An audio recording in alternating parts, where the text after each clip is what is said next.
Hello, good evening. Welcome to Look North, our top story tonight.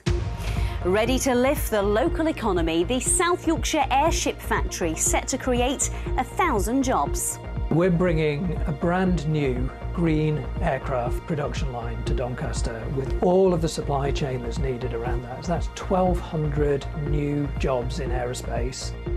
We'll assess what it could mean for manufacturing in the region and ask if this is the future for short-haul flights.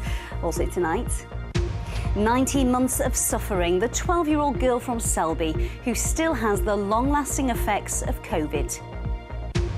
We'll look at how Yorkshire celebrated the coronation weekend and meet some of those lucky enough to be at that ceremony in London. The Yorkshiremen defying the weather to raise thousands of pounds, skateboarding 80 miles for charity.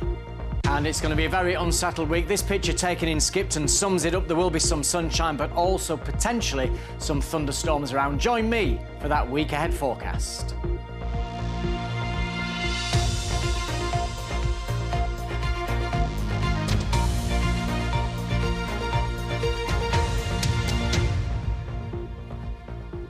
Hello there, don't switch channels, you've definitely got the right place. Welcome to Look North and our new home. We hope you like it as much as we do.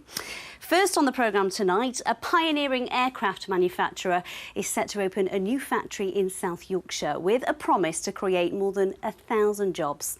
Modern airships for greener short-haul flights will be built at a site in Doncaster.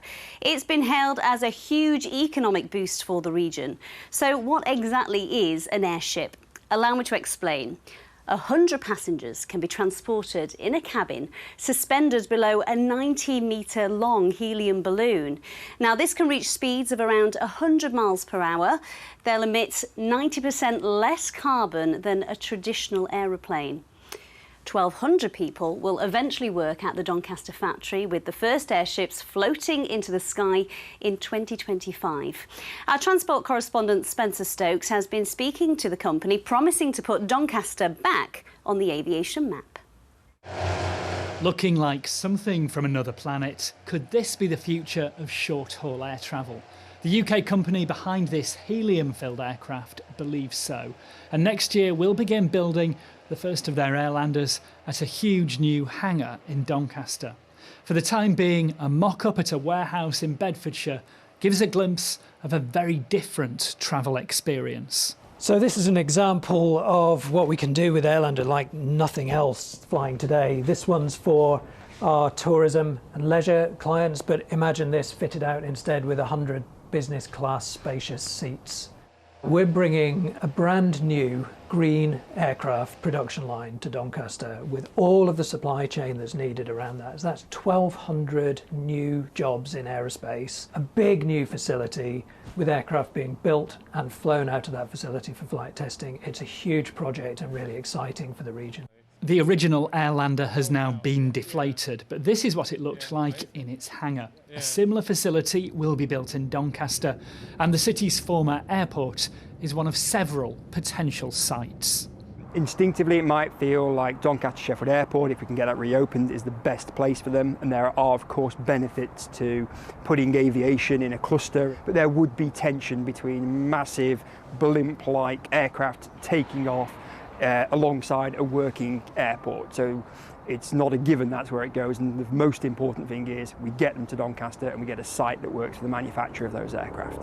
Hybrid Air Vehicles say even though the location remains under wraps, they will invest more than £300 million, with work starting later this year.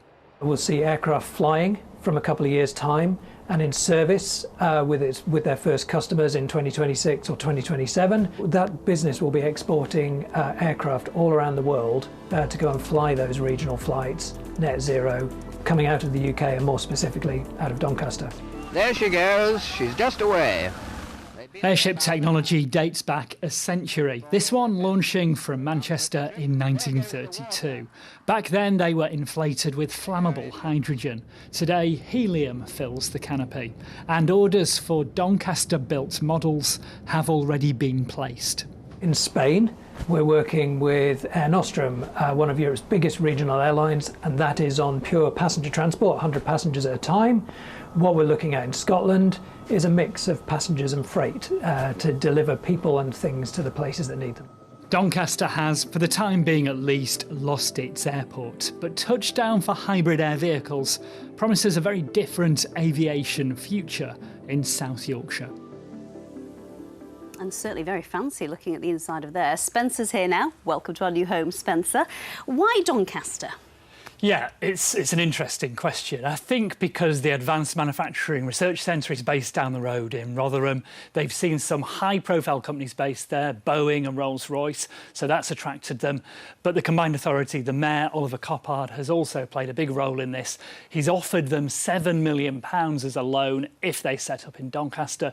They've accepted that and say they're coming later this year. So I've asked Oliver Coppard this afternoon if that's public money well spent. Every investment, every business which is trying something new, which is at the cutting edge of their technology, always comes with risk. But this is a qualified risk that we are taking in a business which has a really solid and firm plan for how they're going to grow and develop their business. And as you say, this is a loan which is guaranteed against the business, and therefore we have every expectation that that's absolutely safe and secure. And it's an investment in our future as a region. That fantastic black and white archive footage. This technology has been around for years, hasn't it? Why is it only happening now? Yeah, you can go back more than a century to the first airships. It's because of carbon emissions, quite simply. So growing pressure on airlines to look at ways of reducing their carbon. One of these will see a 90% cut compared with an aeroplane. And of course, they can carry a lot more passengers than a green aeroplane, an electric aeroplane, only a handful of people on there. One of these could have 100 people travelling at 100 miles an hour. Built in Doncaster, hybrid air vehicles won't operate them, they'll then send them to an airline and they'll decide where in the UK, Europe or across the globe they are going to run. Fascinating. I'm sure our viewers will be excited to see how it progresses. Thanks, Spencer. Next tonight, a mother from Selby has described the heartache of watching her 12-year-old daughter's daily struggle with long COVID, 19 months after her first infection. Freya Chilvers is among an estimated 53,000 children aged between 2 and 17 who've struggled with the effects of the disease for more than a year. Now, while Freya has received help from a specialist NHS clinic to treat her symptoms, many of the underlying problems persist. Our health correspondent Jamie Coulson has her story. I usually have a headache all the time and exhausted all the time just from doing really little things, like going to school, just really tired. She'll spend a lot of time pretending she's well and putting on a brave face and smiling. But as a mum, I can sort of look at her and tell she's in pain. How are your legs? Because she said they were hurting after school. Freya Chilvers first caught COVID in October 2021. Since then, she's been living with a long list of debilitating symptoms. Before infection, the 12-year-old was active and energetic. But now the long-lasting effects of the disease have left her struggling to maintain a normal school and family life. So Freya's got long COVID, chronic fatigue syndrome, PEM, which is post-exertion malaise. So you do something and it can hit you 48 hours later. So going to dance on a Saturday can then mean she's in bed on a Monday. So this is when we went to the long COVID clinic. Last summer we filmed Freya as she was assessed by experts at a long COVID clinic in Leeds. Since then they've been helping to manage some of her symptoms, but many of the underlying problems persist. We're grateful for the NHS. The problem is long COVID's quite new, so we're just managing symptoms. There's nothing that we've been given that's a cure or that can really help. Professor Stephen Griffin is a virologist at the University of Leeds and a champion for the charity Long COVID Kids. Everyone is being exposed to multiple rounds of infections of this virus, and unfortunately that very small risk, because of the sheer scale of infections, becomes meaningful on a population scale. And unfortunately at the moment there are something over 50,000 children who are suffering long COVID for more than 12 months. And if you think about the impact on their education, on their development, on their socialising, that is really, really damaging. We don't know what's next, we don't know what the future holds. We hope for more research and we hope for more clinical trials, but I didn't think we'd be 19 months in and still in the same situation. I used to be so busy all the time, and now I just hope to get better at one point so I don't feel exhausted all the time. Oh, Freya, I do hope you start to feel better soon. That was Freya and her mum, Emma, talking to our health correspondent, Jamie Coulson. Right, let's get some more of today's news now. Police have launched a murder investigation after the death of a man in Sheffield. Emergency services were called to the Woodhouse area yesterday after reports of an assault. A 19-year-old man died at the scene. A 49-year-old man was arrested on suspicion of murder but has been released without charge. A 17-year-old has been stabbed in Leeds during an attempted robbery. Police were called just before 8 p.m. yesterday to the junction of Street Lane and Allerton Place in Moortown. The victim was taken to hospital with non-life-threatening injuries to his chest and arms. West Yorkshire Police are asking any witnesses to get in touch. The Chief Executive of Yorkshire Water won't be accepting a bonus this year after public anger over river pollution. Nicola Shaw says she understands the strength of feeling about the issues linked to river health, which is why she's turned down the bonus. Annual reports show that she could have received between £600,000 and £800,000. So did you watch it? Around 20 million people tuned in on Saturday to see this, the coronation of King Charles. In a moment, we'll hear from 3 people who attended the actual ceremony at Westminster Abbey. But first, in our region, hundreds of parties were held over the weekend. You certainly know how to celebrate in style. Thank you so much for all your pictures. Here are some of the highlights.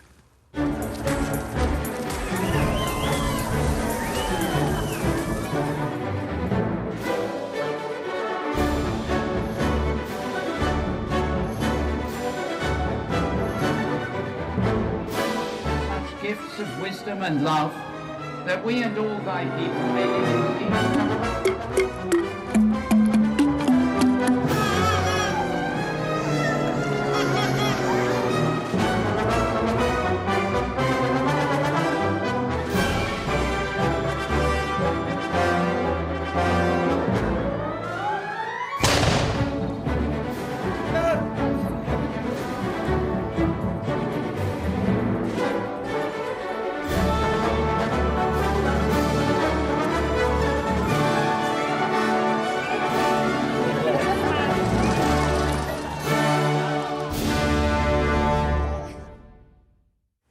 Wow, what a weekend. And it's certainly one that our next guest won't forget. An honour to be our first guest in the Look North studio, but I think being at the coronation on Saturday, Pam, Hermione and Rowena, is one that you certainly won't forget. Pam, how was it? Oh, it was fantastic. It was really special. You felt important. You felt part of the event. And, oh, yeah, the day just went smoothly. It was great. Now, you told us last week that you were quite nervous. The atmosphere, what was it like in there? Yeah, I felt nervous because I don't think I expected what I expected, and the atmosphere was fantastic. Everybody was chatting to each other, making you feel relaxed, and then once it started, it was just brilliant. And you had a front row seat, didn't you, of I did, everyone yes. going past? I was quite lucky that I was sat where the entrance was, so I could see everybody that came in, the politicians, the dignitaries, and then the royal family, so that was special. Hermione, you were there for 7 hours, weren't you? In true British fashion, there early to queue. How did you feel the time? Well, you know, we got there 6:30 in the morning, but actually the whole process itself went really, really smoothly. It didn't seem like 7 hours, it seemed like 5 to 7 minutes, actually. And I wish I was there even longer. So it was just an amazing opportunity to witness something, you know, globally that is a once-in-a-lifetime opportunity. Now, you were invited, weren't you, because of the work that you do with different communities in Bradford, especially during the pandemic. In terms of multi-faith, do you feel that that was reflected in the service? Of course it was. There was people of faith and no faith there, people of all different cultures, and it was amazing to see multicultural Britain there at the coronation. And how about you, Rowena? You were nominated because of your work that you do as a carer. How important was it to have that work recognised? Absolutely immensely important. I mean, you know, the work of carers is often misunderstood and maybe not as recognised as it ought to be in communities. So to have the BEM, then to be invited to such a magnificent event that was absolutely, truly amazing, yeah, really, really important. What was the highlight for you of the day? Well, everything, of course, was just, I'll never ever forget it. But actually the highlight was meeting the people around me. They were such special people that had done so much for their communities and throughout their lives. Wonderful people. I met some wonderful people there and I'll never forget them. And how does it rate in terms of days of your life? Oh, probably the best day ever in my life. Really? Yeah, ever, aside from the fact of giving birth to my two sons. Well, of course, let's hope they're not watching. And Pam, what happens after? Because you've been part of history, you've witnessed all that. Where do you go from there? Well, once the procession's left and the important people like the royal family, the dignitaries and then the famous people, then you just follow them out. And once again, I managed to catch some of the politicians as they were walking out. So that was really nice. And then you just walk on. You was well looked after. You was guided round. So it was really nice. Hermione, did it feel like you were part of history? Oh, most definitely so. You know, soaking up that atmosphere, witnessing a truly great event, you felt more than part of it. It was just amazing. It was breathtaking. And a day I'm sure you will never forget. Thank you all for sharing your memories with us. Welcome. Thank you. Right, time for the sport now. Sally is here. In fact, she's right over there. Can you hear me? I can just about, yes. End of the season nerves for Leeds fans have well and truly kicked in after a weekend of changes at the bottom of the Premier League table. This is how it stood on Saturday when Leeds played Man City. They were just above the relegation zone when they lost 2-1 under new manager Sam Allardyce. Not their worst performance recently, though. But yesterday, Everton and Nottingham both won their matches, pushing Leeds and Leicester into the drop zone. As you can see there, now much better news for Bradford City, though. They secured a League Two playoff place in front of more than 22,500 people. The Bantams drew 1-1 with champions Leyton Orient, thanks to Brad Halliday's deflected volley, and they'll play Carlisle United in the playoff semi-final first leg at Valley Parade on Sunday. Sheffield Wednesday pushed Derby County out of the League One playoffs with a 1-0 win at Hillsborough. Derby had a player sent off, allowing Michael Smith to score a decisive penalty for the Owls, who will now face Peterborough in the playoff semi-final first leg on Friday. Playoffs, we want to go in with form, and we've got form, we've got momentum, and you've seen the atmosphere in the stadium, you've seen the atmosphere when we've been on the road, and I'm really pleased that we're going into them playoffs as one, and when I say as one, I mean as a group, as an army, in terms of the team and the supporters. Meanwhile, Doncaster Rovers have sacked their head coach, Danny Schofield, due to poor results. They finished 18th in League Two. Schofield was appointed in October after being sacked as Huddersfield's manager. He won 10 of his 33 matches in charge of the Rovers. The club say they'll announce a replacement within 10 days. Now, Great Britain missed out on becoming European wheelchair rugby champions at the weekend with a 55-49 loss to France. Jamie Stead from Normanton scored early on before France took control. But all is not lost for Jamie and teammate Gavin Walker from Rotherham, who qualified for the Paralympics in Paris next year by reaching the final. And City of Leeds divers Jack Law and Anthony Harding won silver at the World Cup in Montreal. The pair placed second in the men's synchronised 3-metre springboard. GB came away from the competition with 4 medals, with Matty Lee, also from Leeds, getting a bronze. So lots of playoff excitement to bring you over the next few days, including Chesterfield, who are 1 game away from returning to the Football League. They play at Wembley on Saturday, and we'll have coverage of that, Amy. It's all happening on Saturday, isn't it? Thank you, Sal, because this is happening in just a few days' time, the world's largest live music event, the Eurovision Song Contest. I don't know about you, but I absolutely love it. This year it's been held in Liverpool, and the first semi-final of the competition is tonight. Germany's entry has been co-written by a stand-up comedian from Sheffield. He joins Kathy Booth at the official Eurovision fan zone in Millennium Square in Leeds. Kathy, you've got to have a good sense of humour, haven't you, to be part of the Eurovision party and family? Oh, yes, we absolutely love the Eurovision family. I'm here in the official fan zone in Millennium Square. We've got the sounds of Eurovision past playing on the big screen here. And we like to find a Yorkshire link, don't we, for you here on Look North. And this year at Eurovision, it's Anthony J. Brown. He is a comedian and a musician from Sheffield, and he's co-written the lyrics to Blood and Glitter, a gentle ditty. It's the German entry. Let's have a little listen. Blood and glitter, sweet and bitter, we're so happy we could die. Blood and glitter, saint and sinner, we do fall before we ride. Now go, go, let your blood flow, flow, with broken wings we learn to fly. We are blood and glitter.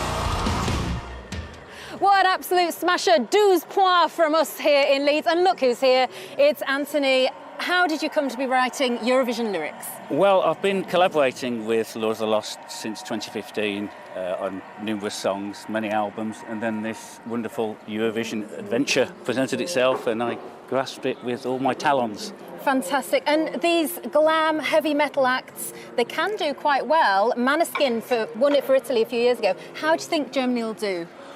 Well, I wouldn't wish to hazard a prediction, but I'm very confident in their performance. They are an incendiary live spectacle, and I've seen clips of the rehearsals in the venue, and it looks astonishing. So I have a sense that it's going to be 179 seconds of poignant yet life-affirming bombast with a kick-ass chorus.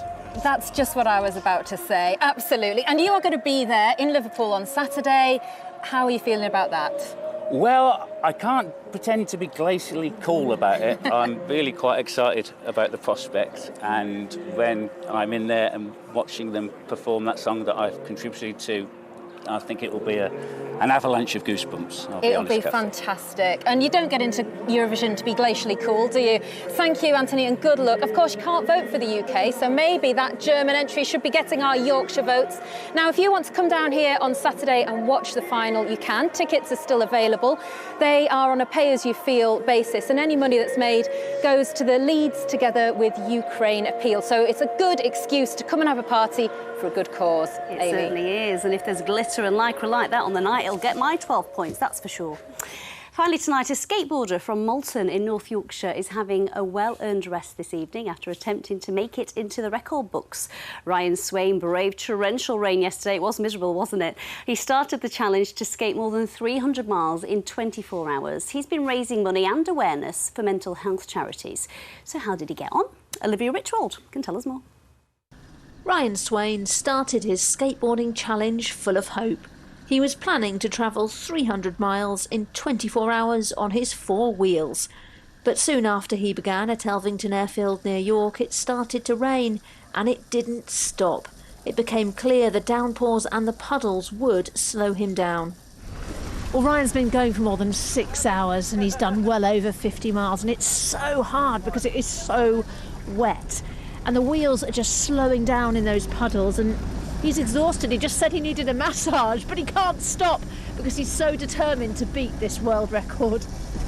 I'm a bit disappointed with the weather, obviously, but obviously I can't be bitter about that. You've just got to keep going, haven't you? And you know, it's Great Britain, isn't it? So it's a fitting day for a fitting occasion, I think. So but hopefully I'm hoping now I can maybe make up some of the miles that I've lost in the first 6 hours. All right, let's go.